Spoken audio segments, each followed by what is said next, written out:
Thank you so much, everyone, for staying with us. Let's continue now with our conversation with Professor Taki Maman, the Minister of Education, and our closing moment now.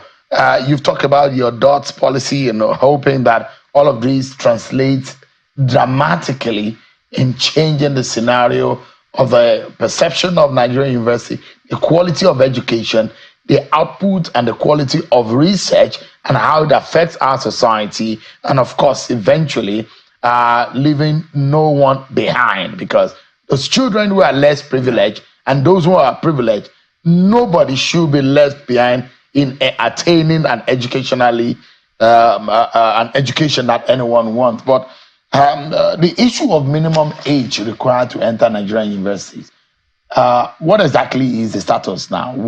Is it 18 or 16 years? Well, nothing has changed, Sheon. It is 18. What we did at the meeting that we had with JAM was to allow this year and for it to serve as a kind of notice for parents that, look, this year, yes, JAM will admit students who are below that age.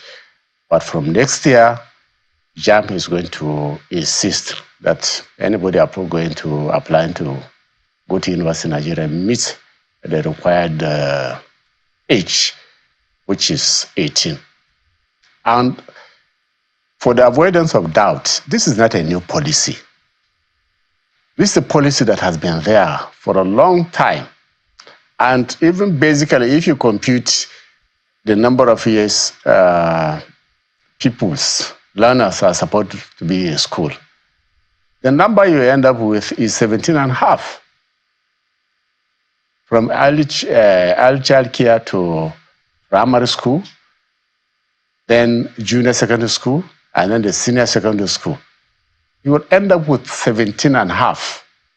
And by the time they are ready, the school year is ready for admission, you have that's the age that they will be ready for admission. So we are not actually coming up with new policy contrary to what some people are saying. We are just simply reminding people of what is existing.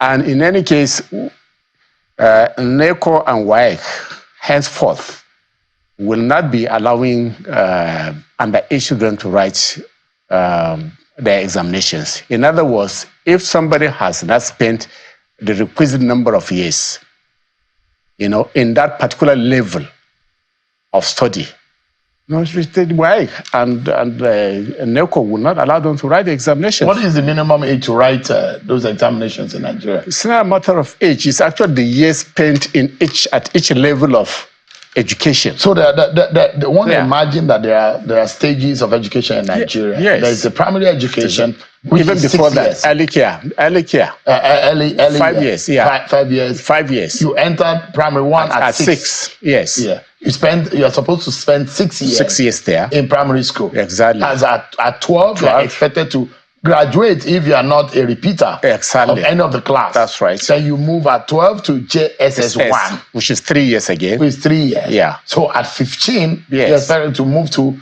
the senior secondary class. 3 years. 3 years. Yes. So at 18, you are expected to graduate. That's right. I'm ready for university. So when we imagine that there are smart students. Yes.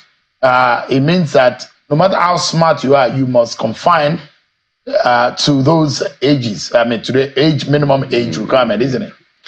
At the moment, this is what we have, but it's very legitimate to appeal to look at that window and say, okay, how do we cater for our smart children? And this is a conversation for another day. Because other countries too, they do similar. They have their age, specifications for each level of education. But again, they look at the possibility of smart children.